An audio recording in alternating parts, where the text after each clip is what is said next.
Remote viewing is a form of ESP in which the individual generally goes into a relaxed state and is able to gain coordinates or mental pictures or some form of information in a way that's extra cognitive or extrasensory. And so, for example, for about 20 years running, the CIA sponsored a program in remote viewing. It's sometimes popularly called the psychic spying program.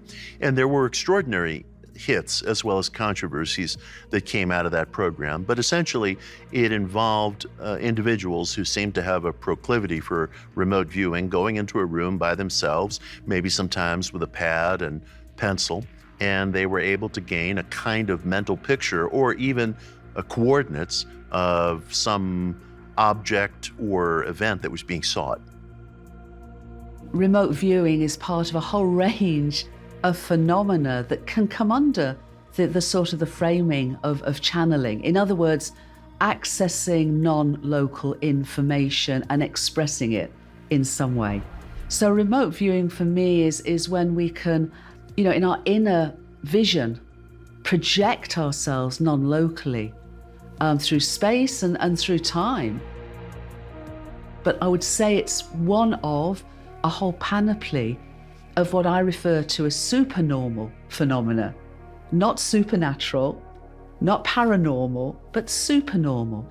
They take us into a slightly altered state of our awareness, where I often talk about showing up and getting out of the way, where we just gently lay our egoic mind, as it were, any expectations by the way, and then just open our awareness to receive what comes through. And of course, that can be done with intention as well.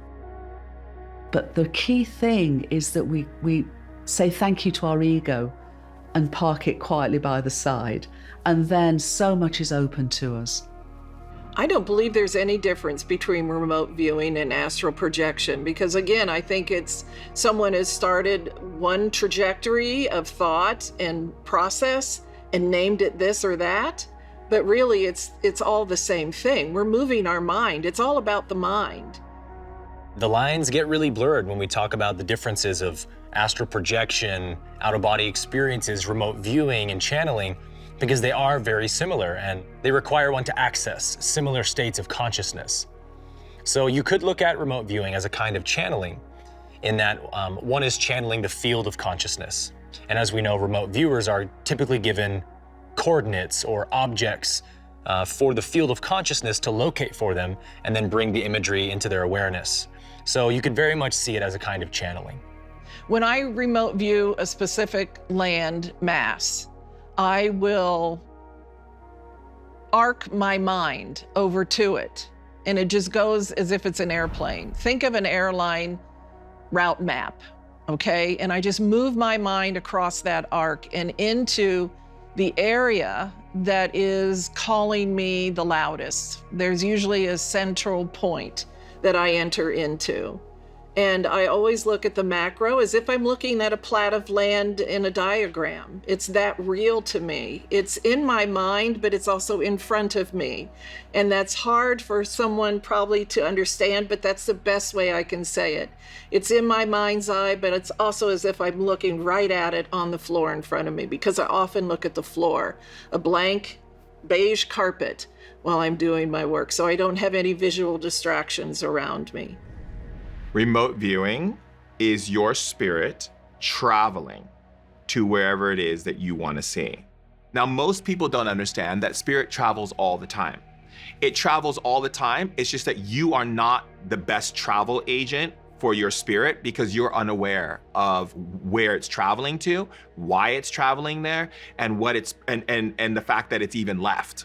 So a lot of times people don't understand that remote viewing means that you have what is called spectral viewing. It means that your spirit is able to see what is happening in all levels of dimensional space and transmit that energy back to your prefrontal lobe so that you're able to see that information in your embodiment.